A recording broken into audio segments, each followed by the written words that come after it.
కోట శ్రీనివాసరావు గారికి అసలు ఏమైంది? ఆయన రూపురేఖలు పూర్తిగా మారిపోవడానికి కారణమేంటి? ఆయనకు ఉన్న అనారోగ్య సమస్యలేంటి? ఇవే ఇప్పుడు తెలుగు సినీ జనాల నోట నలుగుతున్న ప్రశ్నలు. మంగళవారం సాయంత్రం 5:31 సమయంలో ప్రముఖ నిర్మాత బండ్ల గణేష్ గారు సోషల్ మీడియా వేదికగా ఓ ఫోటోను వదిలారు. కోట శ్రీనివాసరావు గారితో ఈరోజు కోట బాబాయిని కలవటం చాలా సంతోషాన్ని ఇచ్చింది అంటూ తన ఎక్స్ ఖాతాలో రాసుకొచ్చారు ఆయన. పనిలో పనిగా కోట శ్రీనివాసరావు గారితో దిగిన ఫోటోను కూడా అదే పోస్టులో ఆయన షేర్ చేశారు. ఆ పోస్టులో కోట శ్రీనివాసరావు గారి ఆకారం పూర్తిగా మారిపోయినట్టుగా స్పష్టంగా కనిపిస్తోంది. ఒకప్పుడు నిండైన ముఖంతో కనిపించిన కోట శ్రీనివాసరావు గారు ఇప్పుడు పేలగా మారిపోయిన పరిస్థితి. బొగ్గలు పూర్తిగా తగ్గిపోయిన పరిస్థితి. 2 కళ్ళు లోపలికి వెళ్ళిపోయాయి. అంతేకాదు ఆయన కాళ్ళు, ఆయన చేతులు కూడా చాలా సన్నబడ్డాయి. దేహమంతా కూడా సన్నబడిపోయింది. ఒకప్పుడు 100 కేజీలకు పైగా బరువు ఉన్న ఆ మనిషి ఇప్పుడు పట్టుమని 50 కిలోల బరువు కూడా ఉంటాడో లేదో చెప్పలేని పరిస్థితి. అందుకే ఆయన ఇలా చూసిన సినీ అభిమానులు కోట శ్రీనివాసరావు గారికి అసలు ఏమైందంటూ ఆరాలు తీయటం మొదలుపెట్టారు. చిన్న పెద్ద తేడా లేకుండా ప్రధాన మీడియా సంస్థలు అన్నీ కూడా కోట శ్రీనివాసరావు గారి గురించి వార్తలను రాయటం మొదలుపెట్టాయి. కోట శ్రీనివాసరావు గారు ఇప్పుడు ఇలా కనిపిస్తున్నారు కదా, నిజానికి ఆయనకు ఇప్పుడు ఎదురైన ఈ పరిస్థితే రేపు ప్రతి ఒక్క మనిషి కూడా ఎదుర్కోకుండా ఉండరు. వయసు రీత్యా వచ్చే అనారోగ్య సమస్యలు కొన్నైతే ఏళ్ల తరబడి వేధిస్తూ వస్తున్న కొన్ని రకాల వ్యాధులు మనిషిని అంతకంతకు తినేస్తూ ఉండడం వల్ల చివరి రోజుల్లో వృద్ధాప్యంలో అందరూ ఇలా మారిపోవాల్సిందే. అదే పచ్చి నిజం, అదే సృష్టి ధర్మం కూడా. కోట శ్రీనివాసరావు గారేమీ 25 ఏళ్ల కుర్రాడు కాదు, 50 ఏళ్ల నిడి వయస్కుడు కాదు. ఎప్పుడో స్వాతంత్రం రాకముందే పుట్టారాయన. ఇంకా క్లారిటీగా చెప్పాలంటే 1942 జూలై నెల 10వ తారీఖున కోట శ్రీనివాసరావు గారు జన్మించారు. సరిగ్గా ఇంకో నెల రోజులు గడిస్తే జూలై నెల 10వ తారీఖు వస్తే కోట శ్రీనివాసరావు గారు అక్షరాల 83 ఏళ్ల వయసులోకి అడుగు పెడతారు. ఈ రోజుల్లో 60 ఏళ్లు రాగానే కాళ్ళ నొప్పులు, కీళ్ల నొప్పులంటూ బాధపడుతూ ఉంటుంటారు. ముఖాకృతి కూడా పూర్తిగా మారిపోతూ ఉంటుంది. ఒంట్లో కండశాతం తగ్గిపోయి సన్నగా మారిపోయి బరువు కూడా అమాంతం తగ్గిపోతూ ఉంటారు. కోట శ్రీనివాసరావు గారిలోనూ జరిగింది ఇదే. వృద్ధాప్యం మూలాన వచ్చిన అనారోగ్య సమస్యల వల్లే కోట శ్రీనివాసరావు గారు ఇలా అయిపోయారన్నది పచ్చి నిజం. ఈ వయసులోనూ అందరికీ ఉన్నట్టుగానే కోట శ్రీనివాసరావు గారికి కాళ్ళ నొప్పులు, కీళ్ల నొప్పులు, మోకాళ్ళ నొప్పులు ఎప్పటి నుంచో ఉన్నాయి. ఆ విషయాన్ని 7 ఏళ్ల క్రితం ఓ ప్రెస్ మీట్ పెట్టి మరీ స్వయంగా ఆయనే చెప్పుకొచ్చారు. ఆ ప్రెస్ మీట్ను కూడా చాలా ఆవేశంగా పెట్టి ఆగ్రహావేశాలతో మాట్లాడారు. తిట్టిన తిట్టు తిట్టకుండా సున్నితంగానే కొంతమందిని బాగా వాయించేశారు. కోట శ్రీనివాసరావు గారి పరిస్థితి విషమం. ఆయన తీవ్ర అనారోగ్య సమస్యలతో బాధపడుతున్నారు. అందుకే సినిమాలను కూడా పూర్తిగా తగ్గించేశారు. రేపు మాపు అంటున్న డాక్టర్లు అంటూ 2017 నవంబర్ నెల 11వ తారీఖున కొన్ని యూట్యూబ్ ఛానల్స్ వాళ్ళు కొన్ని సోషల్ మీడియా అకౌంట్లలోనూ పోస్టులు తెగ సర్క్యులేట్ అయ్యాయి. ఆ విషయాన్ని తెలుసుకున్న కోట శ్రీనివాసరావు గారు ఆగ్రహావేశాలతో అదే రోజు సాయంత్రం ఓ ప్రెస్ మీట్ను పెట్టారు. నేను ఎప్పుడూ ప్రెస్ మీట్ను పెట్టలేదు, కానీ ఈరోజు బాధతో ప్రెస్ మీట్ను పెట్టాను. ఎవరో యూట్యూబ్ ఛానల్ వాళ్ళు సోషల్ మీడియా అకౌంట్లలో ఇష్టం వచ్చినట్టు నా గురించి పోస్టులు పెడుతున్నారట. వాళ్ళెవరో కనుక్కుందామంటే వాళ్ళు దొరకరు. వాళ్ళ ఫోన్ నెంబర్లు కూడా ఉండవు. నన్నేదో ఆసుపత్రిలో చేర్చారట. నా ఊపిరితిత్తులు పనిచేయటం లేదని, డాక్టర్లు అసలు నడవద్దని చెప్పారని, సినిమాల్లో నటించొద్దని కూడా చెప్పారని, కానీ నేను మాత్రం చచ్చేదాకా నటించేందుకు పాకులాడుతున్నానని, ఈరోజు మధ్యాహ్నానికి హార్ట్ ప్రాబ్లం కూడా వచ్చిందని, ఇలాంటి అరుదైన నటుడు మనకు దొరకరు, ఆయన కోలుకోవాలని ప్రార్థిద్దామంటూ పిచ్చి పిచ్చిగా పోస్టులు పెడుతూ ఉన్నారు. నాకు ఈరోజు ఉదయం నుంచి ఇప్పటి వరకు 100 ఫోన్లకు పైగానే వచ్చి ఉంటాయి. నాకు నిజంగానే సీరియస్గా ఉందని వాళ్ళు అనుకుంటున్నారు. మా సొంత ఊరు కంకిపాడు.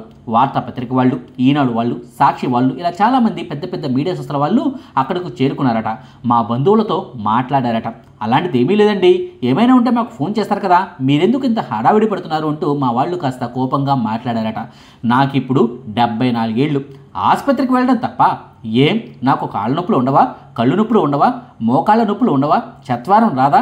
ఇలాంటివన్నీ ఈ వయసులో సహజం కాదా? వీటిని పట్టుకుని మనిషి మాట్లాడలేకపోతున్నాడు, రేపో మాపు అన్నట్టుగా ఉన్నాడంటూ ఈ వార్తలు రావడం ఏంటండి? ఏమండి శ్రీనివాసరావు గారు, మీకు ఇలా అనారోగ్యం అని విన్నాము, నిజమా అబద్ధమా అని నన్ను అడిగితే నేను చెప్పనా? ఒక మనిషి ఆరోగ్యం మీద ఇలా రాతలు రాసుకొని సంపాదించడం కూడా ఓ బతికేనా అంటూ ప్రెస్ మీట్ పెట్టి మరీ కొన్ని యూట్యూబ్ ఛానళ్ళ వాళ్లపై కోట శ్రీనివాసరావు గారు ఆనాడు మండిపడ్డారు. ఆనాడు ఆయన ఆ వార్తలను చూసి బాగా హట్ అయ్యారు కాబట్టి 1 కాదు 2 కాదు ఏకంగా అరగంటకు పైగానే ఆ ప్రెస్ మీట్లో మాట్లాడి తన ఆవేదనను వ్యక్తం చేస్తూనే ఇలాంటి పనులు చేసేవాళ్ళు అసలు మనుషులేనా అని ఆగ్రహం కూడా వ్యక్తం చేశారు. 2017 నవంబర్ నెలలో ఈ ఘటన జరిగితే మళ్ళీ 2023 కోట శ్రీనివాసరావు గారు చనిపోయారంటూ మరోసారి పుకార్లు పుట్టుకొచ్చాయి. సోషల్ మీడియాలో వచ్చిన ఆ పోస్టులు నిజమే అని నమ్మి చివరకు పోలీసులు కూడా కోట శ్రీనివాసరావు గారి ఇంటికి వెళ్ళిపోయారు.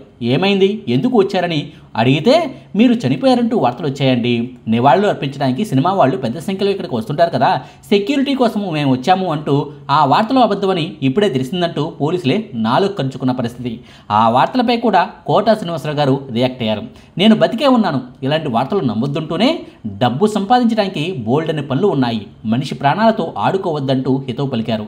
ఈ రెండు ఘటనల తర్వాత కోటా శ్రీనివాసరావు గారి గురించి ఆ తరహా పోస్టులు ఇంకెప్పుడూ రాలేదు. అయితే గత కొన్నేళ్లుగా కోటా శ్రీనివాసరావు గారు అనారోగ్యంతో బాధపడుతున్నారన్న విషయం అందరికీ తెలుసు. ఆయన నోట మాట స్పష్టంగా రావటం లేదని, ఆయన స్వరం గతి తప్పుతోందని, మాటలు వణుకుతూ వస్తున్నాయని ఇటీవల ఆయన ఇంటర్వ్యూలను చూసిన వాళ్లకు ఇట్టే అర్థమైపోతుంది కూడా. 2021 సంవత్సరం నుంచే సినిమాల్లో నటించడాన్ని పూర్తిగా తగ్గించేశారు ఆయన. 2019లో ఓ 5 సినిమాల్లో ఆయన నటిస్తే 2020 సంవత్సరంలో ఆయన ఒక్క సినిమాలో కూడా నటించలేదు. 2021 సంవత్సరంలో ఆయన నటించిన 2 సినిమాలు రిలీజ్ అయితే 2022లో ఆయన నుంచి ఒకే ఒక్క సినిమా వచ్చింది. ఆ తర్వాత 2023 సంవత్సరంలో సువర్ణ సుందరి అంటూ ఒకే ఒక్క సినిమాలో ఆయన నటించారు. ఆ సినిమా కూడా 2022 సంవత్సరంలోనే షూటింగ్ పూర్తి చేసుకున్నదే. ఓ రకంగా చెప్పుకోవాలంటే 3-4 ఏళ్ల నుంచి ఆయన సినిమాల్లో నటించడం లేదని చెప్పుకోవచ్చు. అయినప్పటికీ పెద్ద పెద్ద హీరోలు ఎవరూ కూడా ఆయన కలిసి పరామర్శించిన దాఖలాలు అయితే అస్సలు లేవు. మెగా క్యాంపుతో కోటా శ్రీనివాసరావు గారు కోరిమరి కయ్యాన్ని పెట్టుకున్నారు. సినిమాలను తగ్గిస్తూ వచ్చిన తర్వాత పరభాష ఆర్టిస్టులకు టాలీవుడ్ ఇండస్ట్రీ అగ్రతాంబూలం ఇవ్వడాన్ని ఖండిస్తూ తెలుగులో యాక్టర్లు లేరా అంటూ పలు ఇంటర్వ్యూల్లో ఆయన మాట్లాడారు. ప్రకాష్ రాజ్ గారిని కూడా విమర్శించారు. ఆ టైంలో మా ఎన్నికలు జరుగుతుండటంతో ప్రకాష్ రాజ్కు మద్దతుగా నిలిచిన నాగబాబు గారు కోటా శ్రీనివాసరావు గారిపై నోరు చేసుకున్నారు. ముసలోడు అంటూ, బుద్ధి లేదు అంటూ మాటల్లో రాయకూడని పదాలతో విరుచుకుపడ్డారు. కరోనా సమయంలో చిరంజీవి గారు సినిమా వాళ్ల కోసం ఆసుపత్రిని కడతానంటూ హామీ ఇస్తే ఆసుపత్రి కాదండి ముందు తిండి పెట్టండి పరోక్షంగా చిరంజీవి గారిపై సెటైర్లు పేల్చారు. ఈ పరిణామాలతో మెగా క్యాంపు కోటా శ్రీనివాసరావు గారికి దూరం అయ్యిందనే చెప్పాల్సి ఉంటుంది. ఇక బాలయ్యపై కూడా ఓ ఇంటర్వ్యూలో తీవ్ర ఆరోపణలు చేశారు ఆయన.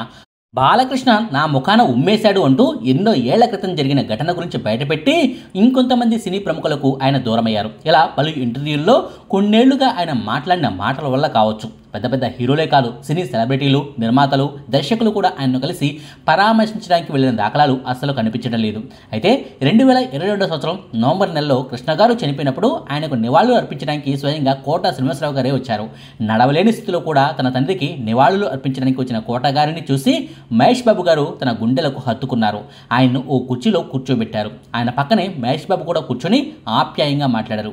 మీ ఆరోగ్యం ఎలా ఉందంటూ మహేష్ బాబు గారు అడిగితే కాళ్ళ నొప్పులు ఉన్నాయంటూ చూపిస్తూనే టైం కోసమే ఎదురు చూస్తున్నానంటూ తనదైన శైలిలో కోటా శ్రీనివాసరావు గారు వ్యాఖ్యానించారు. ఓ 5 ఏళ్ల నుంచి సినిమాలను చాలా వరకు తగ్గిస్తూ వచ్చిన కోటా శ్రీనివాసరావు గారు ఇప్పుడు అవసాన దశలో ఉన్నారు. చివరి రోజులను తన కుటుంబ సభ్యులతో హాయిగా గడుపుతూ ఉన్నారు. ఆయన కాళ్ళు అలా ఎందుకు నల్లగా అయ్యాయి, కాలి బొటన వేలును ఎందుకు తీసేశారు అంటూ సోషల్ మీడియాలో చాలామంది తెలియక కామెంట్లు పెడుతూ ఉన్నారు. నిజానికి ఆయనకు ఎప్పటి నుంచో డయాబెటీస్ ఉంది. 7 ఏళ్ల క్రితం ప్రెస్ మీట్లో ఆయనే ఆ విషయాన్ని స్వయంగా బయటపెట్టారు. నాకు డయాబెటీస్ వచ్చింది, కాళ్ళ నొప్పులు ఉన్నాయి, దబాలన కుర్చీల నుంచి లేవటం, కూర్చోవటం వంటివి చేయలేను, మెట్లు ఎక్కడం కూడా నాకు ఇబ్బంది, సినిమాలో వేషం ఉందంటూ ఎవరైనా నాకు నా పాత్ర గురించి చెప్పడానికి వస్తే ముందు నా అనారోగ్య సమస్యలు చెప్తాను, నడవడం కూడా చాలా నెమ్మదిగా నడుస్తాను, మీరు వేరే దేశాలకు రాష్ట్రాలకు పిలిస్తే నేను రాలేను, హైదరాబాద్లో అయితేనే చేయగలను అని చెప్తాను, వాళ్లకు ఓకే అయితేనే స్టోరీ చెప్తారు, నేను నటిస్తూ ఉంటాను, నా అనారోగ్య సమస్యలు ఏంటన్నది సినిమా వాళ్ళందరికీ తెలుసు అంటూ కోటా శ్రీనివాసరావు గారే తన అనారోగ్య సమస్యల గురించి చెప్పుకొచ్చారు. నిజానికి షుగర్ ఉన్న వాళ్లకు ఏవైనా దెబ్బలు తగిలినా, పుండ్లు ఏర్పడినా అంత త్వరగా మానవు. అందులోనూ వృద్ధాప్యంలో కాళ్ళు చేతులకు ఏదైనా గాయాలైతే డయాబెటీస్ ఉన్న వాళ్లకు ఆ గాయాలు మానటం అన్నది జరగని పని. మా బంధువుల్లో ఒకరికి కాలికి గాయమైతే ఆయన ప్రాణాలు దక్కాలంటే ఓ కాలిని తీసేయాల్సిందే అంటూ డాక్టర్లు తేల్చేసిన పరిస్థితి. చివరకు అదే చేశారు కూడా. అందుకే డయాబెటీస్ ఉన్న వాళ్ళు చాలా జాగ్రత్తగా ఉంటూ ఉంటారు. ఎంత జాగ్రత్తగా ఉన్నా కూడా ఏదో ఒక ఇష్యూ రాకుండా ఉండదు కదా. కోటా శ్రీనివాసరావు గారి మోకాళ్ల సమస్యల కారణం వల్ల బొటన వేలి దగ్గర బొబ్బ ఏర్పడింది. దానివల్ల లోపల పుండు ఏర్పడి ఎంతకు తగ్గకపోవడంతో చివరకు ఆయన కుడికాలి బొటన వేలును తీసేయాల్సి వచ్చింది. అంతేకాదు ఆయన ఎడమకాలి మణికట్టు వద్ద కూడా పుండ్లు ఏర్పడితే దానికి ట్రీట్మెంట్ తీసుకుంటూ ఉన్నారు. వృద్ధాప్యంలో శరీరంలో ఉండే కండశాతం తగ్గిపోవడంతో చర్మం వదులుగా మారిపోతూ ఉంటుంది. దానికి తోడు ఆయనకు ఉన్న డయాబెటీస్, కాళ్ల సమస్యల వల్ల కాళ్ల దగ్గర చర్మం కూడా నల్లగా మారిపోయిందంతే. వృద్ధాప్య సమస్యలకు తోడుగా డయాబెటీస్ ఉండటం వల్లనే ఆయన కాళ్ళు అలా అయ్యాయన్నమాట. ఆ భగవంతుడు కోటా శ్రీనివాసరావు గారికి పూర్ణాయుష్ను ఇవ్వాలని, చివరి దశలో కుటుంబ సభ్యుల మధ్య హాయిగా జీవించాలని ఈ కొత్త ముచ్చట మనస్ఫూర్తిగా కోరుకుంటోంది. ఇదండి కోట శ్రీనివాసరావు గారి గురించిన వివరాలు, ఆయన అనారోగ్య సమస్యలకు సంబంధించిన సమాచారం. మీకు ఈ వీడియో నచ్చితే లైక్ చేయండి, షేర్ చేయండి. మరిన్ని ఆసక్తికరమైన వీడియోల కోసం మా కొత్త ముచ్చట ఛానల్ను సబ్స్క్రైబ్ చేయడం మాత్రం మర్చిపోకండి. Thank you.